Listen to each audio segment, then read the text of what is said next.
hour is here. Check it out. And you're locked on to Utah's highest rated, most listened to sports radio station. It's my station. It's my station.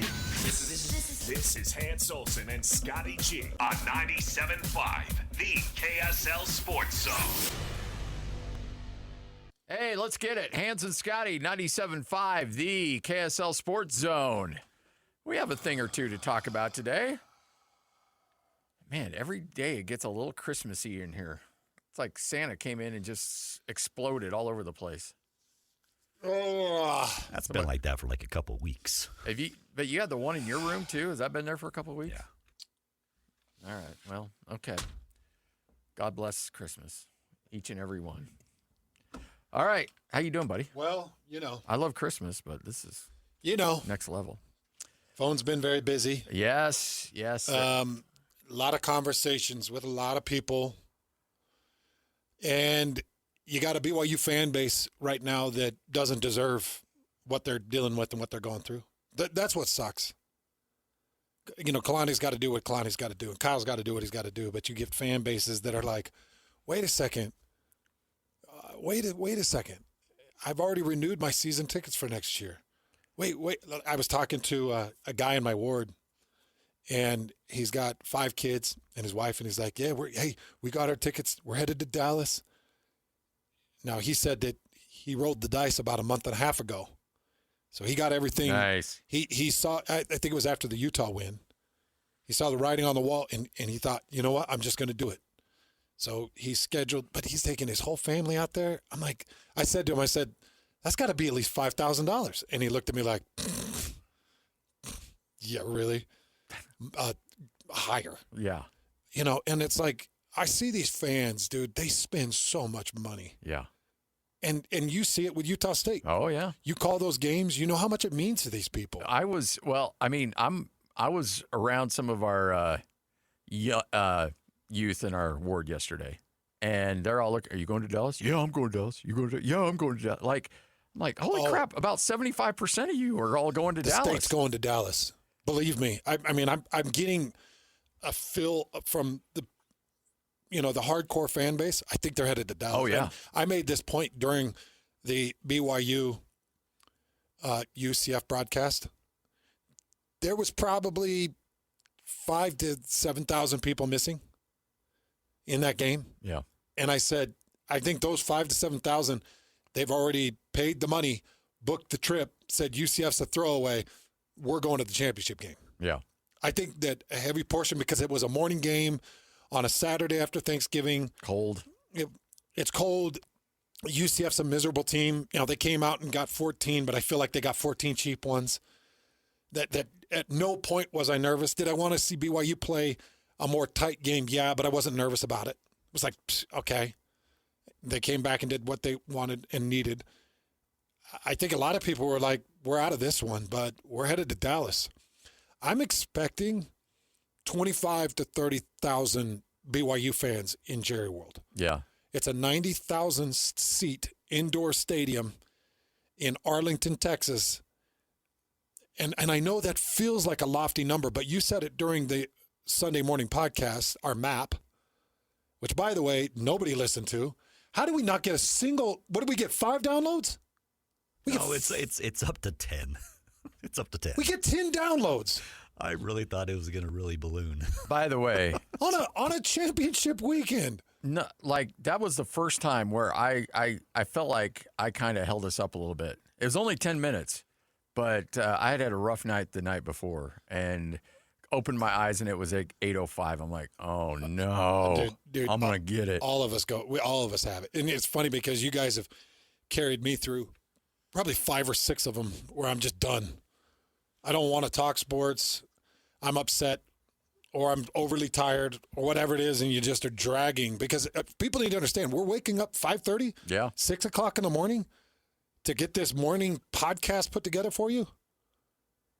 And 10 of you took the time to listen. And by the way, if you ever want to subscribe to it, if you want to be one of the first 20 people to subscribe to the Morning After podcast, we'll give it to you for $0. All you have to do, you can sponsor it. First 20 people to subscribe, you get 100% off. You get, We've got a Cyber Monday deal going on right now. Cyber Monday.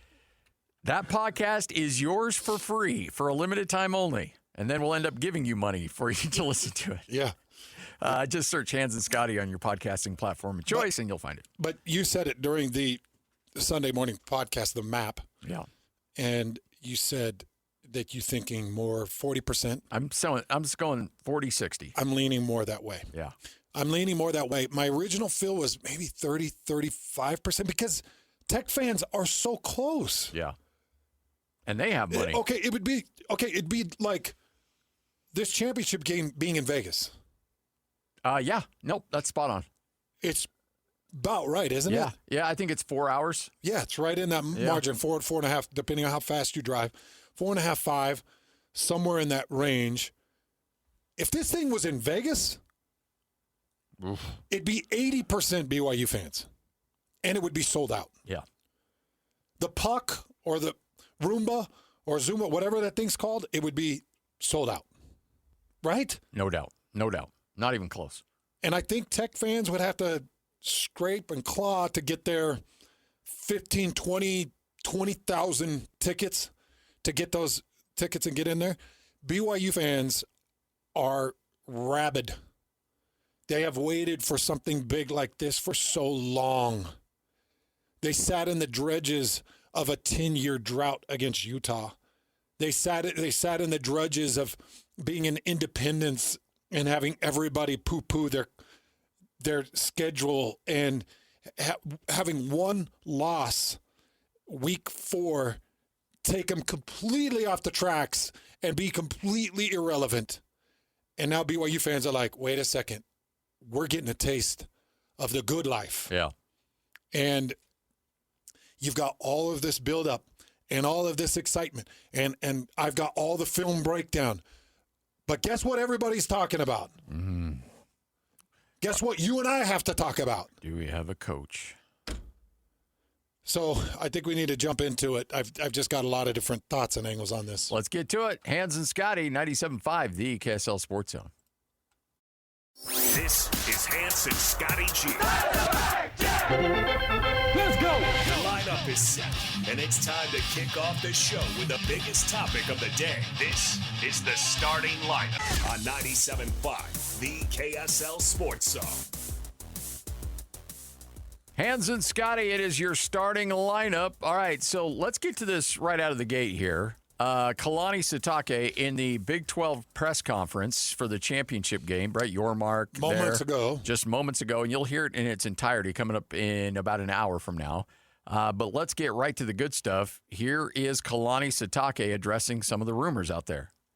Well, I have to address it because the world is small now and people can see stuff on social media and everything. And you guys do a great job at covering things. And so, yeah, I'll address it. But I also, they're used to me saying, hey, this is a good sign, that things are going well for us. But I will say that this isn't about me. What I've asked our team to do is to be focused on what we're trying to accomplish. There are marks of finishers, and that's what we're trying to do. We're trying to finish the season the right way and get after it. And it's required of us to be at our best to play against Texas Tech. So as we go through this week and go through the prep, I also want them to live through all the moments and have the great experience and not waste a moment thinking about anything else. So I've asked our team to be focused on what we can control, and that's right now we can control what we're doing as a team and not worry about all the distraction. This is a great distraction to have, let's be honest. But right now we need to be focused on making sure that we're giving our best shot in this game against Texas Tech.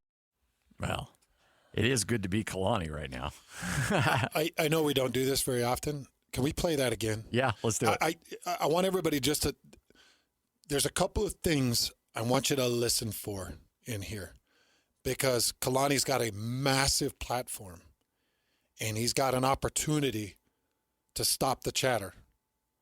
Just kind of listen to his approach in this, and Scotty and I will address it. Well, I have to address it because the world is small now and people can see stuff on social media and everything. And you guys do a great job at covering things. And so, yeah, I'll address it. But I also, they're used to me saying, hey, this is a good sign, that things are going well for us. But I will say that this isn't about me. What I've asked our team to do is to be focused on what we're trying to accomplish. There are marks of finishers, and that's what we're trying to do. We're trying to finish the season the right way and get after it. And it's required of us to be at our best to play against Texas Tech. So as we go through this week and go through the prep, I also want them to live through all the moments and have the great experience and not waste a moment thinking about anything else. So I've asked our team to be focused on what we can control, and that's right now we can control what we're doing as a team and not worry about all the distraction. This is a great distraction to have, let's be honest. But right now we need to be focused on making sure that we're giving our best shot in this game against Texas Tech. So let's talk about what we didn't hear there. I'm committed to BYU. I'm here for the long term. There's no other place I'd rather be. These guys, this is home for me and my family. We're entrenched in this community. And I anticipate being the coach at Brigham Young University for a long, long time. I didn't hear any of that. Now, again, Kalani is very calculated, but he's also very loyal. And you and I have said this because we've been privy to some things off the record where Kalani is almost loyal to a fault. Yeah. And so he's got some big boy decisions to make, but you also have to be loyal to yourself, your family, your grandkids, your great-grandkids. Yep. Your longtime assistants. 1,000%. That would be due for a good increase on all of this as well. 1,000%. There's so many different angles to attack this from. But let's attack it from the Kalani Sitake angle. Because he said, this is a good problem for us to have. No, it's not. It's a good problem for Kalani to have. This is not a good problem for BYU to have. This, if there is a contract offer on the table, if somebody else has interest and it's big numbers like a lot of people are assuming, if Penn State does come knocking, we're talking about $10 million plus a year. And we're probably talking about a 5 or 6 year deal that puts him anywhere between $50 to $65 million. Just that's speculation. Do you think that's fair? I Scotty? think that's totally fair. Yeah. Okay. So it's not a good problem when he said for us to have, when he's saying the state of Utah, the University of Brigham Young, the Cougar fans, it's not, or the players or some of the assistant coaches. It's not a good problem to have. It's not, because we all sit here and fear the worst, which is losing Kalani Sitake. And that is, it's nearly an unbearable thought for me because, well, Scotty, Yeah. I mean, I'm as close with Kalani as I am anybody in this state. Yeah. And the thought of it is horrifying to me. So it's not a good problem for me to have. Now, it would be a really good solution if the things that you talked about would have come up. And they didn't. Hey, I'm a BYU Cougar. I plan on being here forever. I feel loved and respected here. And I'm going to stay. But those things didn't come up. So that's hard because now it just leaves the speculation open. Yeah. Okay, let's talk about it from Kalani Sitake's side. And every one of us has to put our feet in his shoes. Every one of us. We can't just stomp around and say, once a Cougar, always a Cougar. How dare. Well, hold on a second. This man's career is coaching. You got to think of where Penn State is right now and what they are. They're a top 10 power. They've got every resource. They got every penny. They got everything you need. They're in the biggest conference, or at least in competition for the biggest conference. I can promise you if Penn State was 11-1 right now, going into a championship game, nobody's talking about, are they going to make it? No. Are they going to make it? No. Are they going to be an at-large? Well, let's wait and see how they do in the Big Ten title game. Oh, my gosh, they've been held at number 11 now for 3 straight weeks. You can't even move off number 11. There's 3 2-loss teams directly in front of them. We need them to. Nobody's talking about that at Penn State. Nope. And it's so infuriating to me. I just saw a list of every lowest ranked one-loss team from the last 8 years. The lowest ranked one-loss team, P4 or G5. No, P4. P4. And the average of, I think it was 7, maybe 10 years, the average was 6th. And BYU checks in at 11th. It's just disgusting to me, the fights that I've seen this team be in. If I could take every committee member, including Mark Harlan, and everybody else that's going to be, every one of the 13 that's going to be sitting in that room, and sit them in the booth and have them watch from my perspective, the team that I'm watching, I promise you, they sit in that war room and they fight for BYU. Yeah. Yep. And they say, wait a second, man, this is a scrappy crew. Holy crap. If you guys watch Tanner Wall, he's all over the place. Man, they've got safety depth. Throwing Raider DeMooney, he's up here with TFLs. You throw in Falatal Satawala, he's destroying people. They got the 3 best linebackers. They get arguably the deepest linebacker room and 3 of the best collective. I know Rodriguez and a couple of others have more tackles, but collectively, the best 3 linebackers. They figured this thing out offensively. They got the number 1 running back in the Big 12. He's the number 7 running back in the country. He's a really good running back. Man, and boy, they got this scrappy true freshman. I know we held it against them, but if they watched from my perspective, and they said, yeah, but, they were down 14 to UCF. Yeah, but if they watched from my perspective, they would see that UCF came out with a different angle. BYU had a couple of guys that had their heads still on their pillow. Once Jay Hill recognized it, they woke up. It was like, oh, no, sorry, full control. We're going to give you a punt return. We're going to give you a really nice, quick, deep throw touchdown, and we're going to really quickly take back control. And then we're going to run the ball, run the clock out, and then we're going to put in our second and third strings with about 5 minutes left. Yeah. The committee is going to see that differently. And if they want to go to Colorado or they want to go to Arizona with me and sit in that booth and watch more comebacks and say, wait a second, this Arizona team's a really good team. What are they finishing? 7 wins? 8 wins? What did Arizona finish with this Arizona State win? I think, 8 wins? I think it was 8, yeah. Let me check. Can't remember. I'm not positive if it was 7 or 8 wins. But the committee's going to be like, okay, it was a double overtime. But it was a double overtime. Arizona finished 9-3. See? It's a double overtime, but it's a double overtime against the 9-3 Arizona Wildcat team in Tempe on their field. Yep. And I think that double overtime win was gritty, not lucky. And then if they really want to start to get down to brass tacks, go take a look at the rivalry game. That Utah team is built. That is a Mack truck.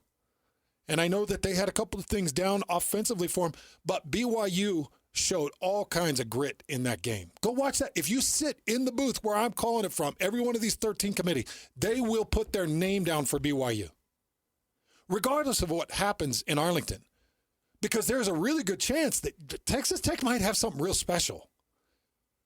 What if you leave BYU out and Texas Tech gets themselves to a championship game like TCU did a few years ago? Yep. And if people are saying, "No, that's impossible," then they're going to bump into an Ohio State or an Indiana in the second round in the semifinals. They're going to get embarrassed. Wait a second, man. There's a path, and Texas Tech is really good. What if they did get to the championship? Now everybody's got to look and say, "Well, what was BYU even?" Because the only game we saw them lose was against the team that just got to the national championship. Yep. I've got anxiety over this. And Scott, you can understand it because you call games. Oh, yeah. And if you think about it, if Utah State's on this run and they're 11-1 and you've watched them grit out, we talk about Bryson Barnes, and I'm with you. Bryson's one of the most. Now think about Bryson Barnes that gritted this thing out, and they're looked at as the number 1 P5 team in the country and our G5 team in the country, and they look like they're going to get that guaranteed entry. Oh, but they just fall short in the Mount West Conference Championship game. They got beaten, and now they fall to 12-1 because they and now they're taking the Mount West Conference champion that was 11-1 and is now 12-1 off the championship win. They're taking them, and it's like, wait a second, Utah State deserves it. It's just maddening to me to think that they're 11-1. Everything I've watched them do, this crazy journey that I've been on with them, and everything I've watched them do, and the committee's like, nah, just keep them listed as the first out because that'll appease the fans. That'll make them feel a little bit better. Listed as the first out. That makes me feel like crap. It makes me feel like crap. I think it's a big middle finger to the university, to Kalani. And Scotty, I honestly can't help but believe that Kalani sits there and looks at it like, so I give you 11-1, and you guys have me listed as first out. So that's where we're at here in the Big 12. So you tell me I have to win the conference to get in. Because I believe that was the case last year, right? Yeah. Only one admittance into the 12-team playoff. Yep. And it was the conference champion. And it was Arizona State. Correct? Correct. Iowa State didn't even really get a whiff. BYU, who beat SMU loses the ACC game, and SMU gets the bid. Yes. Correct? Correct. Utah is going to go through the same pain in the butt. Utah fans, you're about to deal with it because something's going to happen, and it's like, wait a second. We've got the best argument as a two-loss team. We lost to an 11-1 Tech team and an 11-1 BYU team that is dominated down the stretch. You go from that Texas Tech game, TCU, you just dominate TCU. Cincinnati, dogfight, but that's on the road. It's a night game in Nippert Stadium, really tough stadium, tough crowd. But you still go get a nice, solid win. And then UCF, you mess around for a quarter, and then you bury them. You end up outscoring them 41-7. Yeah. You outscored them 41-7 through three quarters. And at one point, 41-0 until that late touchdown. And at one point, 41-0. It was 41-14. It took that ridiculous or drive. Or was it third? I can't remember. It was third quarter. Okay. I think it was back into third quarter. It took that ridiculous drive to get them back on the board for the first time. But essentially, you outscore them 41-7 through three quarters. And I have to believe Kalani's looking at this like, okay, so, all right, so I've done everything I possibly can. Yeah, we didn't show up the way we would have liked to against Texas Tech, but, we'll put together a different game plan and hopefully give them a different look. I got to imagine that sits heavy on the kid. Because if Kalani goes to Penn State, he knows 11-1, I'm in. I'm in. 10-2, I'm probably in. I'm one of the 10-2 teams that's sitting ranked above BYU. Yeah. And whoever they hire, Jay Hill is probably the number one candidate if Kalani Sitake moves on. I'm going to be a two-loss team, and Jay Hill's going to be behind me saying, geez, now I see it. And that sucks. I think it's such an unfair, trashy narrative. He's done everything he possibly can with his team. They've shown every grit and determination they can, and it's being held against them. Well, yeah, but they were close. It was, it was too close. All right, you want to go look at close? Go look at LSU, Oklahoma. It took a miracle last-minute drive or whatever it was that finally got Oklahoma. They were playing the back end of that game during my call. Whatever it was, they snuck that game out against a 5-win LSU team. Yep. It was a tight game. Snuck it out. Yep. Okay. Watch tomorrow when the CFP re-ranks come out. Where will Oklahoma be after a dog crap game against LSU? A team that's hiring a new head coach. By the way, this whole thing's a big turd sandwich with Lane Kiffin. Yeah. I'm sorry to rant on it. I just feel sick for BYU fans right now. Yeah. Because everything they're seeing, oh, well, we don't know about the coach. Oh, well, we don't know about your 11-1 team. Oh, and BYU fans have seen what I've seen. It's an amazing team that deserves some respect.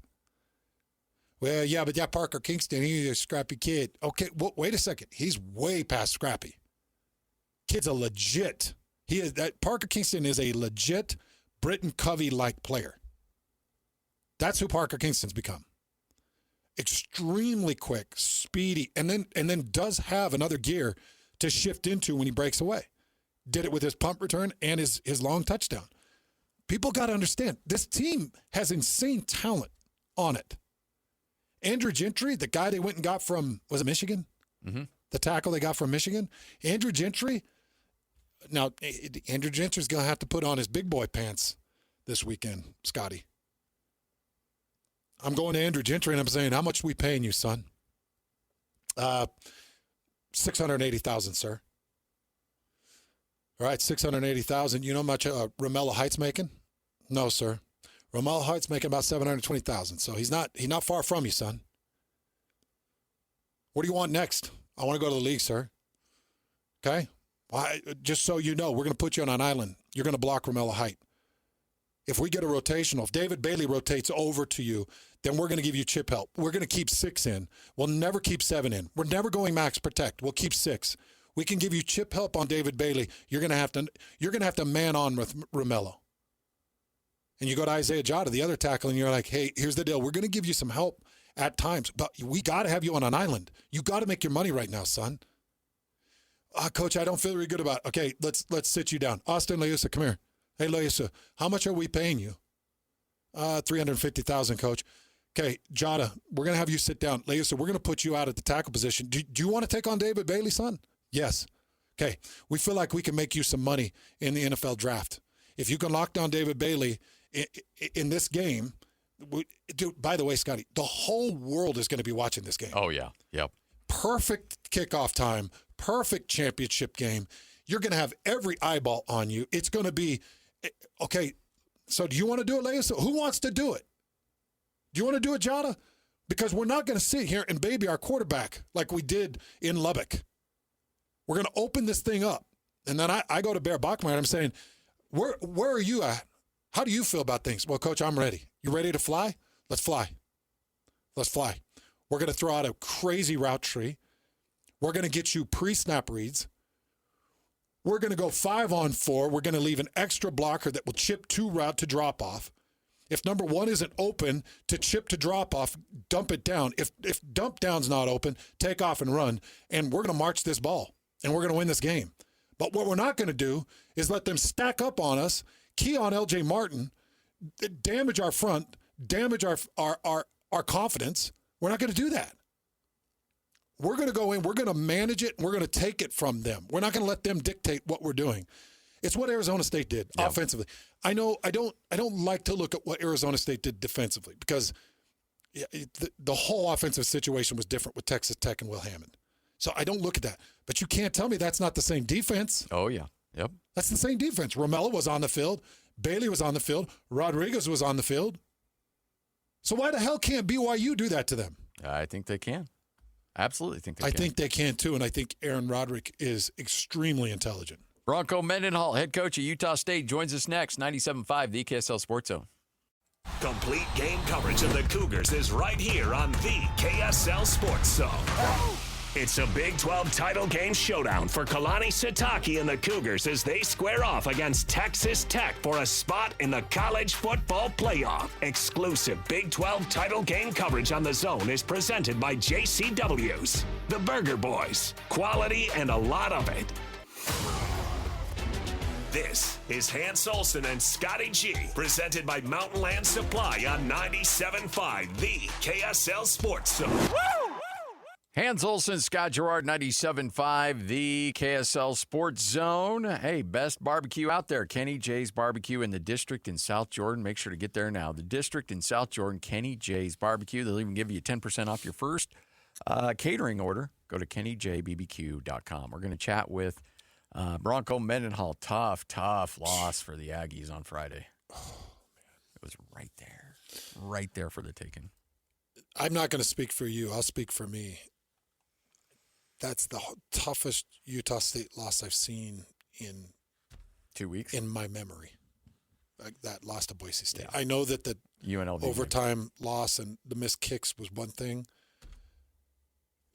but UNLV is a whole other thing. It's the Utah State Boise State matchup that is that thorn in the side. Yeah, and somebody's got to take care of the Broncos. And I thought Utah State had it locked up. Yep. And it felt that way going into it, too. Like, there was a really good vibe in that stadium. Like, you know what? They'd had a great week of practice. They felt like they had rebounded nicely against Fresno State. Against that UNLV game, going into that Fresno State game. And they did. They played well. Easily well enough to win. Just a couple little things here and there kept Utah State from getting that W. Okay, so what are the chances now of Bryson Barnes actually getting Mount West Conference recognition?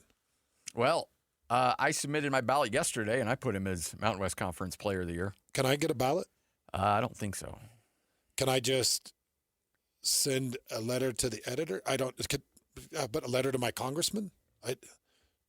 How do I help this situation? Because Bryson Barnes deserves major recognition here. The ballots were cast yesterday morning at 11 a.m. So the ballots have already. So what are the nominees? The nominees are MVP, offensive MVP, and defensive MVP? Yeah. That's who you vote for? Yeah, well, you vote for all conference honors, like first, all that other stuff.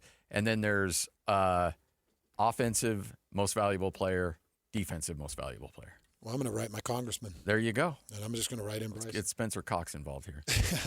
All right, let's get to it. It is the head coach of the Aggies, Bronco Mendenhall. It's time to talk Utah State football with the head coach of the Aggies, Bronco Mendenhall. On 97.5 The KSL Sports Zone. He is the head coach of the Aggies, Bronco Mendenhall. Regular season came to a close with a heart-wrenching loss to Boise State. Coach, we'll talk about that game here in a second, but Hans and I are doing everything we can. I sent in my ballot yesterday having Bryson Barnes as the offensive player of the year in the Mountain West. I don't know if he'll win it or not, but frankly, Coach, he should, because you've had an up-close and in-person view of one of the most guttiest, most impressive performances you've seen by an individual player on a football field in a long time. I have. He certainly has my vote. In talking with Spencer after the game, Boise's coach, he said he absolutely has his vote. It's just not only the production, it's how he's doing it.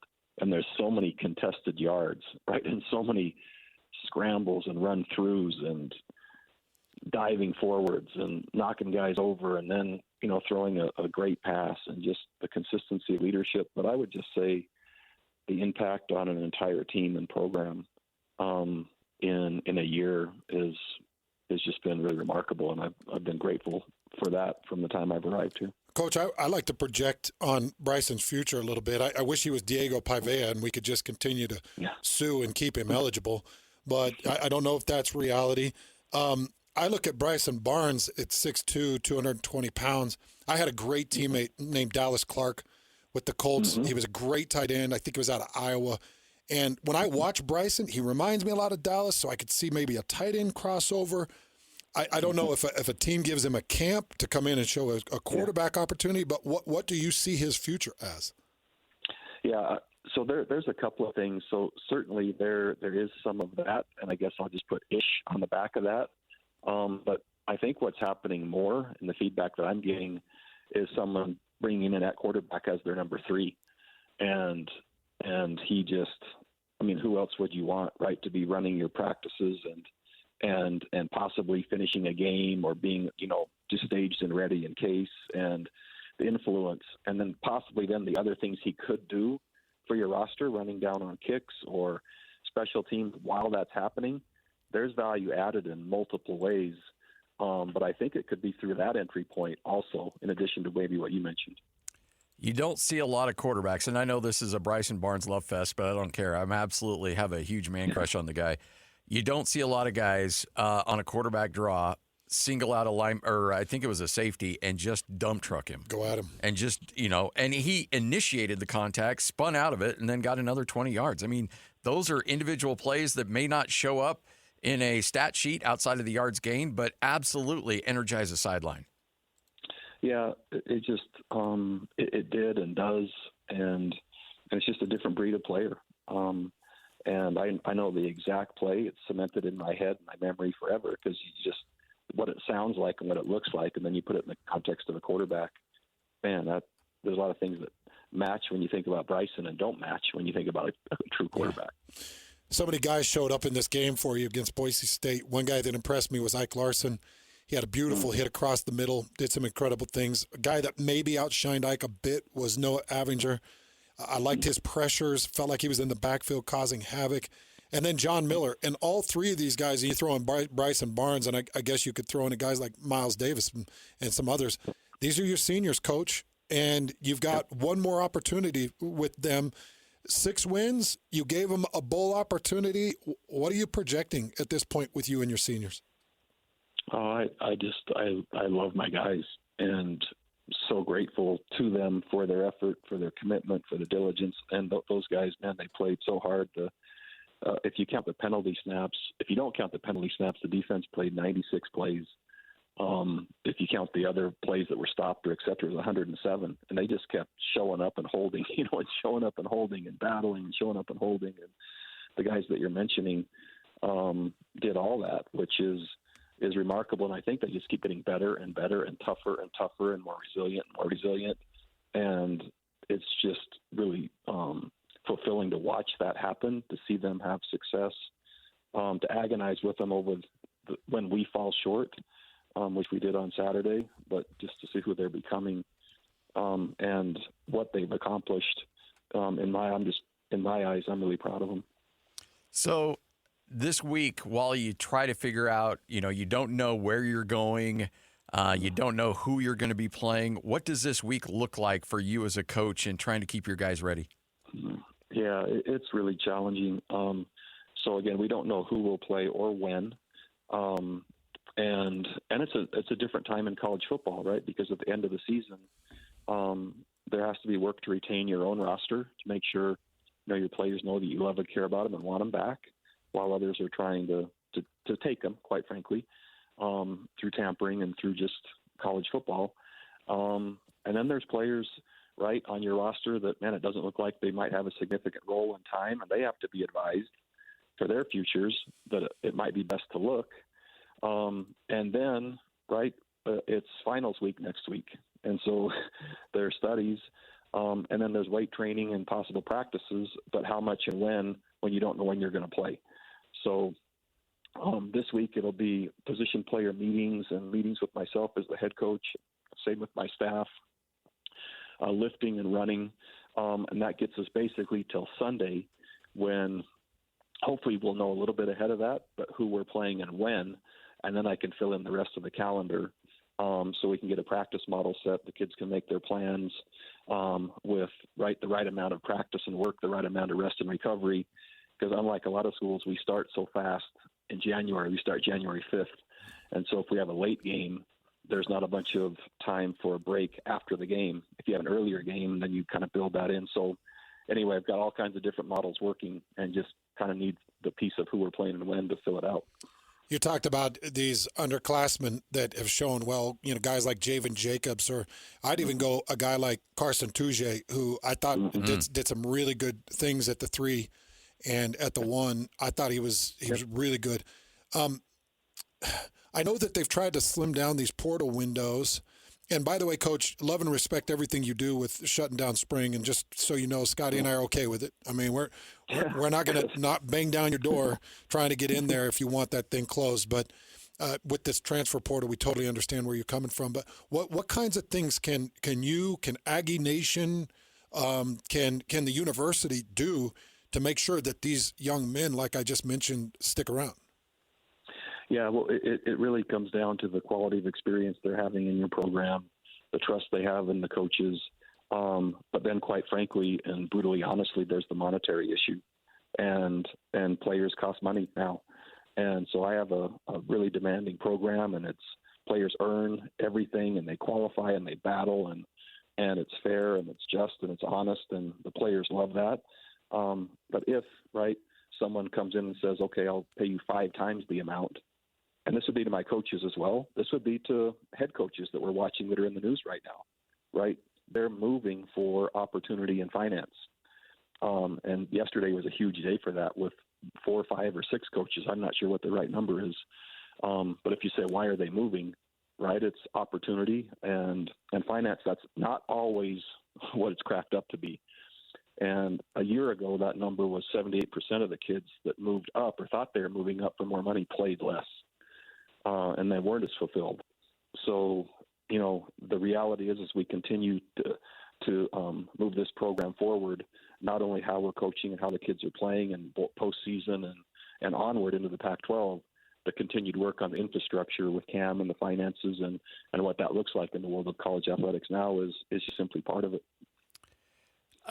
In this day and age, in college athletics, we talk about retention, but also, a total evaluation of your roster.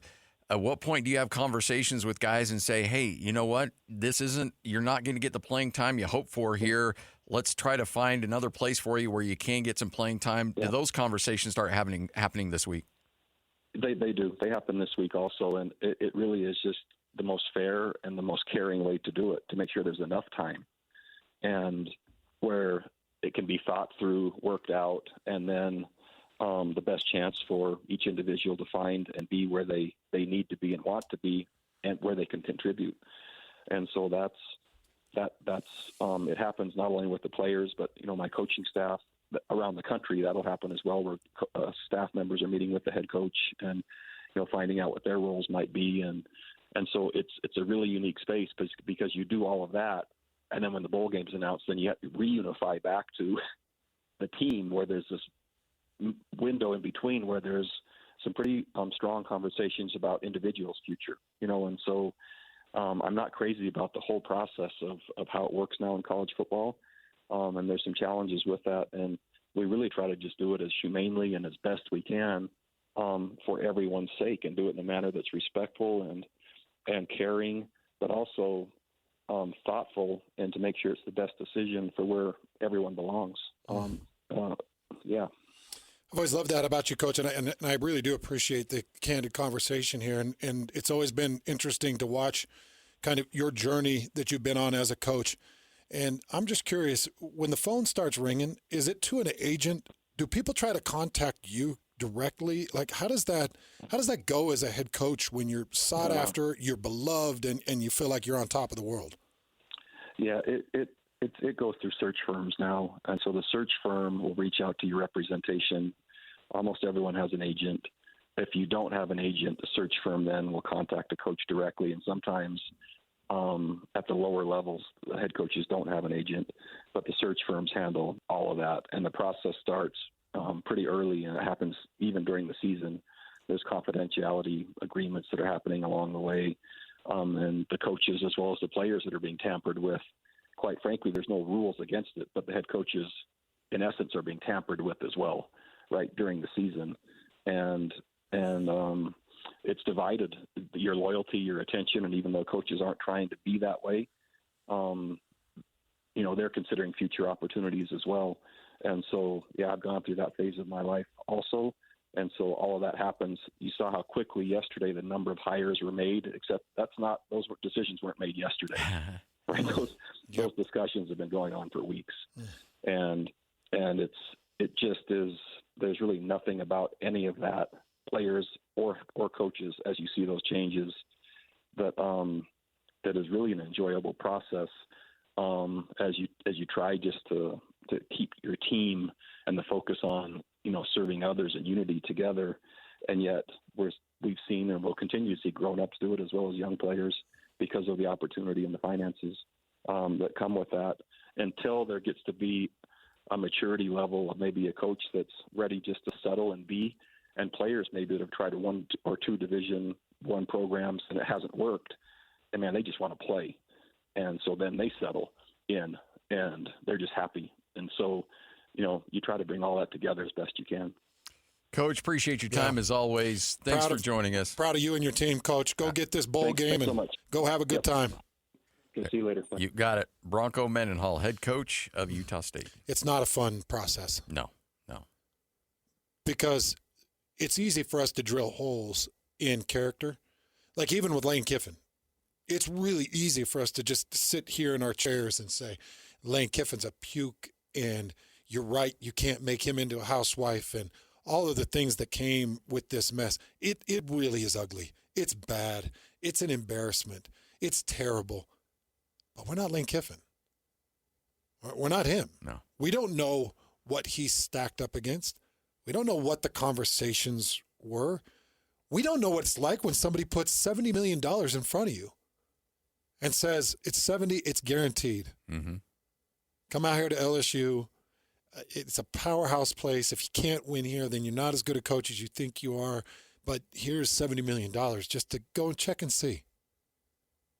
We're not him. Yeah. And when the administration says, oh, by the way, this contract comes with an end date. Your end date with Ole Miss is now. You fly here, you leave them. Yes. And he's sitting there thinking life-changing. I mean, and it's not that Ole Miss wasn't paying him. I'm sure Ole Miss was paying him handsomely and probably willing to say, hey, what are they offering? How close can we get? And he's like, no, I'm out. Signed his name, gone. Leaves his team in a lurch when they're looking at a CFP. Yeah. All right, 12:55, Hans and Scotty, what you may have missed coming up next right here on The Zone. Complete game coverage of the Cougars is right here on the KSL Sports Zone. It's a Big 12 title game showdown for Kalani Sitake and the Cougars as they square off against Texas Tech for a spot in the college football playoff. Exclusive Big 12 title game coverage on The Zone is presented by JCW's, the Burger Boys, quality and a lot of it. This is Hans Olsen and Scotty G, presented by Mountain Land Supply on 97.5, the KSL Sports Zone. Woo! Hans Olsen, Scott Gerard, 97.5, the KSL Sports Zone. All right, folks. That's a heck of a catch, That isn't is it? a heck of a catch. By the way, when did the Panthers all of a sudden become a good team? Seriously. They've stepped up their game. The Puka Nacua catch yesterday is one of the top, 15, 20 catches you'll see. But here's what's crazy. It's not even his best catch. No. His best catch Boise State. was against Boise State. Yeah. On a fourth down. Fourth down. The season, everything was on the line. Changed the landscape of Kalani Sitake. I'm telling you, everything was on the line if he doesn't catch that fourth down pass. And he was getting mugged. Dude was hanging on his jersey. They arrested the guy afterwards. They did on 2 separate charges. And somehow that dude 180 spins out of the hold, leaves his feet, catches it vertical, taps a toe in the back of the corner. It's one of the more bizarre, it's almost unbelievable. Well, even when I still watch it, I'm like, Puka Nacua is next level. Yeah. That's when I knew he would be an NFL guy. Yeah. I just didn't know he'd be this level. NFL guy, yeah. By the way, Chargers, Raiders played yesterday. How'd that go? Don't say you didn't watch it. You watched it. No, I did. Okay, because you're a fan. Oh, Yeah, dude. I am. I actually I don't know did. why we're talking any Raiders when we should be talking overtime Broncos. I know, right? Because that game. Super Bowl bound Broncos. Yeah, no, They play so Super Bowl. But we got the whole playoffs. What do you mean Super Bowl? They play so poorly and then still find ways to win. Like it's They just, are, by the way, they are the new Chiefs. They get all the calls. All the calls. It went their way a little bit last night. I'll admit that. Yeah. There was one late where I'm like, okay, you're balancing things out a little bit, but that one, yeah, they're getting calls. The only one that I saw that was legit against the Commanders was that hold on that touchdown. Oh, yeah. I'm like, Because that was a terrible Brody hold. and I were both screaming at the TV like, that's a hold. And then finally they threw it, but, they still ended up getting the touchdown. And, boy, if my guy Nick Benito doesn't bat that thing down, he's walking in for 2, and that's a loss. There were so many great moments in that Yeah. game. So many great moments. What's crazy is Marcus Mariota showed up and was like, Played well. hey, by the way, I'm the old throwback Oregon guy. Yeah. Like, I'm going to go ahead and have a game. Remember me? It's like, wow. Throws for 300 yards and 2 touchdowns. All right, Hans and Scotty, you're going to hear from Kalani Sitake coming up next. You'll also hear from Brett Yormark. It is the Big 12 championship game press conference. It's up next right here on The Zone.